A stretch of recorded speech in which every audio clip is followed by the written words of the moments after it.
News पहुंचाएगा हर खबर आप तक। कराची में लाइन्स एरिया से मुताल्लिक बड़ा फैसला।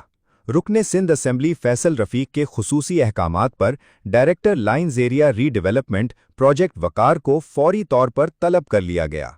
ज़राए के मुताबिक इजलास में लाइन्स एरिया के अवामी मसाइल, तरक्याती मंसूबों और रीडेवलपमेंट के अहम मामलात पर तफसीली मुशावरत की गई।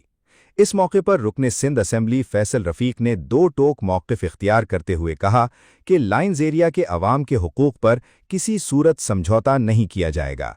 रुकने सिंध असेंबली फैसल रफीक ने मुताल्लिका हुक्काम को सख्त हिदायत जारी करते हुए कहा कि अवामी मसाइल को तरजीही बुनियादों पर फौरी हल किया जाए, जबकि जारी तरक्याती मंसूबों में शफ़ाफ़ियत, आला मयार और तेज़ रफ्तारी को यकीनी बनाया जाए।